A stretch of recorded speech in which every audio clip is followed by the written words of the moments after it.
Europe 1 Matin. Invité d'Europe 1 ce matin, François Bayrou, président du MoDem. Bonjour François Bayrou. Bonjour. D'abord un mot sur ce qui s'est passé à Boston cette nuit. L'Amérique est sous le choc. Et après cet attentat qui a fait, je le disais à l'instant, 3 morts et plus de 140 blessés, ça veut dire que la menace terroriste est toujours présente. Nous sommes des sociétés fragiles, très exposées, et notamment les grands États. Alors, on ne sait pas pour l'instant de qui vient cette menace et cet attentat, mais on voit bien à quel point il faut renforcer les précautions, et c'est ce que le gouvernement vient d'annoncer qu'il allait faire. En tout cas, c'est une menace que chaque citoyen doit avoir présent à l'esprit. Vous pensez que la France est menacée, elle aussi ? Franchement, on ne peut pas dire que la France se trouve à l'abri. Vous savez bien que notre pays exerce des responsabilités internationales. On vient de le montrer encore dans l'affaire du Mali. Et donc, oui, notre pays est forcément un de ceux qui sont exposés. C'est aussi le revers de la médaille que nous avons justement choisie, qui est celle d'un pays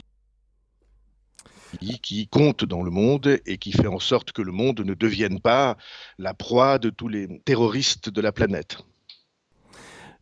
François Bayrou, l'actualité ce matin, c'est aussi cette opération transparence du gouvernement. Depuis hier soir, les patrimoines des ministres sont consultables pour chaque Français. Alors on sait par exemple que Pierre Moscovici n'est pas propriétaire, que Laurent Fabius est le plus riche, que Christiane Taubira a 3 vélos. Ok, et ça change quoi maintenant selon vous ? Pour moi, pas grand-chose. Je ne suis pas contre la transparence. C'est un peu le mouvement du temps. Mais en tout cas, pour moi, c'est une assez grande indifférence. J'éprouve une assez grande indifférence en face de ce genre d'exposition. Je ne pense pas que la clé de la moralisation de la vie publique soit là. Je pense qu'il y a beaucoup d'autres décisions à prendre et que ce n'est pas, et de loin, la décision la plus importante. Certains disent diversion, je n'irai pas jusque-là, mais en tout cas, ce n'est pas ce que les Français attendent. Ils n'ont pas le sentiment que le monde change et l'honnêteté de la vie politique change à partir de cette publicité faite au patrimoine des ministres. Vous diriez que c'est un gadget ? Allô ? Oui, on a quelques soucis. Alors, on va tout dire pour tous ceux qui nous écoutent ce matin. Vous êtes à Pau, je le précise. On a quelques soucis pour vous entendre. Mais l'essentiel, c'est d'avoir évidemment votre réaction après les événements à la fois de cette nuit et d'hier soir en France. Oui, je vous demandais, François Bayrou, si selon vous, on pouvait parler de gadget, parce que c'est aussi un terme qui a été utilisé. Pas l'expression de gadget.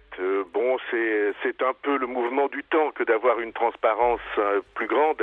Mais en tout cas, pour moi, j'éprouve une assez grande indifférence en face de ce genre de publicité. Je n'ai pas le sentiment que ce soit là du tout la clé de la moralisation qu'on attend de la vie publique, c'est-à-dire d'une vie publique dont les règles seraient mieux respectées qu'elles ne l'étaient hier. Alors vous publiez cette tribune, je le disais, dans le Monde, qui est titrée « Attention, alerte rouge », qui s'adresse directement au président de la République. Quel est cet avertissement que vous lui adressez ? Depuis plusieurs jours se développe et se répand une idée extrêmement dangereuse à mes yeux.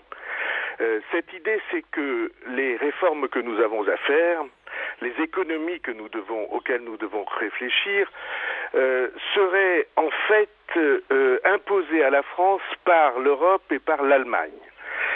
Or, c'est une idée absolument fausse, dangereuse parce qu'elle est démobilisatrice, régressive, qui consiste à faire croire que ce ne sont pas nos problèmes qui nous obligent à changer, c'est la décision ou l'influence des autres. Or, tous les problèmes qui sont ceux de la France aujourd'hui, les problèmes de déficit sur lesquels, vous savez, je mène une bataille depuis de très longues années, les problèmes d'effondrement du commerce extérieur, le fait que nous n'arrivons plus à produire, le fait que notre école ait des résultats très insuffisants, le fait que nous dépensons pour nos services publics près de 20% de plus que nos voisins sans avoir des résultats spectaculairement meilleurs. Tous ces problèmes-là Ce ne sont pas des problèmes qui viennent de l'extérieur, ce ne sont pas des problèmes qui viennent de l'Europe ou qui viennent de l'euro ou qui viennent de l'Allemagne. Ce sont des problèmes qui sont des problèmes français. C'est parce que nous avons une société qui n'est pas organisée comme elle devrait être ou qui a depuis longtemps laissé vieillir les structures de son organisation. François Bayrou, c'est une grande déception. Dans cette situation de difficulté dont on entendait encore il y a une minute dans l'édito de Caroline Roux un très grand nombre d'exemples. C'est une grande déception que vous exprimez, François Bayrou, ce matin. On est un an quasiment après l'élection de François Hollande. Vous aviez voté pour François Hollande. Cette déception, elle est très grande aujourd'hui. Ça veut dire carrément même que vous regrettez d'avoir voté pour lui ? Eh bien non, je ne veux pas employer ce genre de mots. On est devant une situation française actuelle devant laquelle il ne faut pas regarder le passé, il faut se tourner vers l'avenir.